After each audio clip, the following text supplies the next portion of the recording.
la metafísica y hacia la filosofía.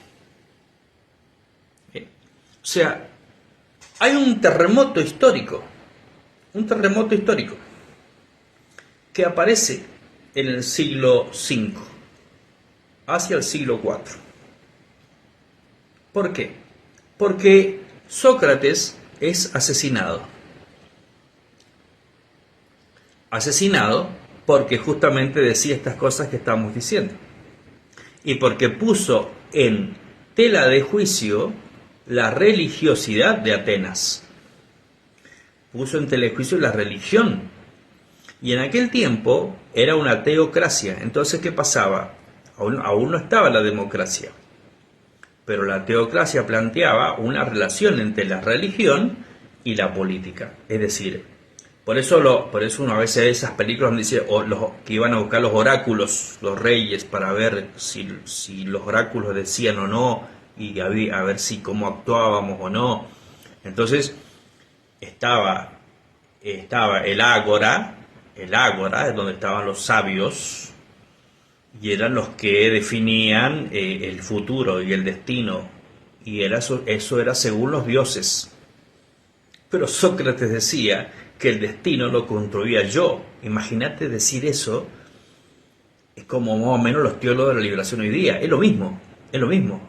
Es decir, ustedes no tienen que decidir nada, lo decido yo. A mí qué me importa que Zeus diga lo que diga. Entonces, eso se lo decía a los jóvenes. Y los jóvenes, que siempre han sido personas que buscan la verdad, claro, lo seguían a Sócrates para todos lados. El otro problema de Sócrates es que no cobraba. Entonces, porque él decía que todo lo que daba no lo podía cobrar, porque dos cosas. Si lo cobraba, debía cobrar millones. Y entonces no cobraba, porque en realidad lo que él sabía, lo sabemos todos. Entonces era como una especie no era ético enseñar algo que vos ya sabés. Lo que pasa es que vos no sabés que lo sabés. Ese es el problema.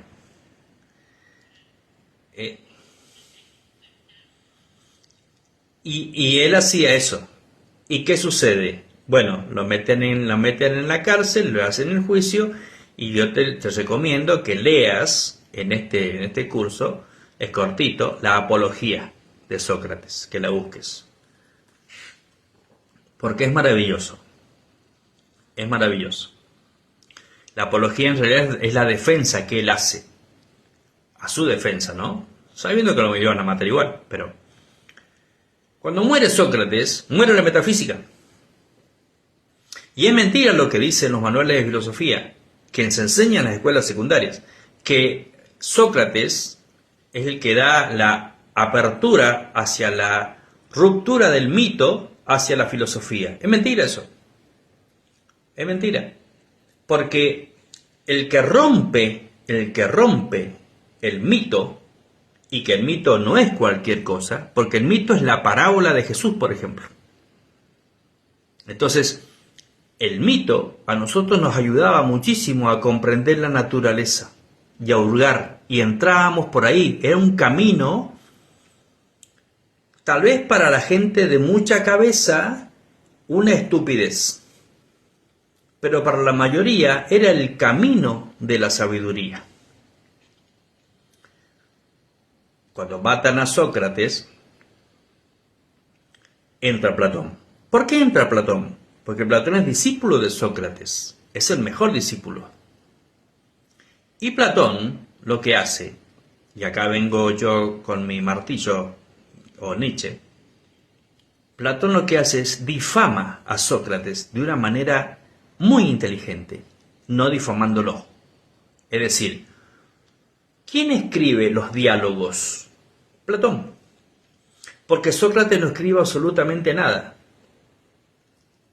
Entonces, Platón escribe los diálogos, los famosos diálogos, donde hay un montón de mitos también, y de alegorías, en donde pone a Sócrates discutiendo con varios personajes. Bueno,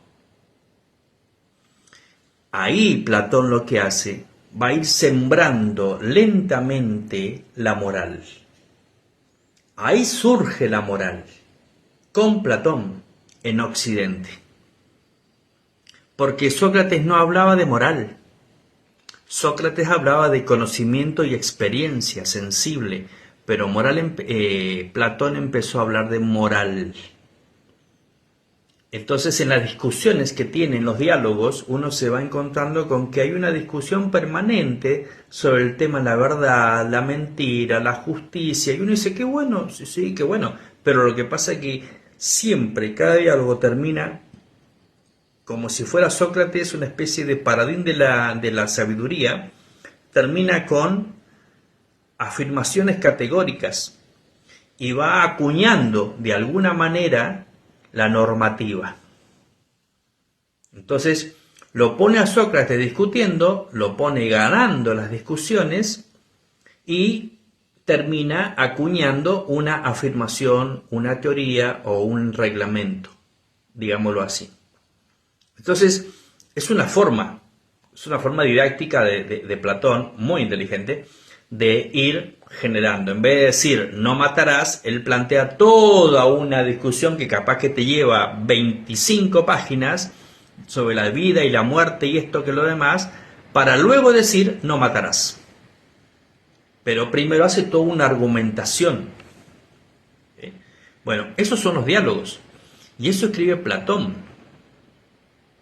Ahora, una vez muerto Sócrates, ¿por qué Platón no lo hizo antes? ¿Por qué Platón no hizo esto antes que Sócrates muriese o fuera asesinado?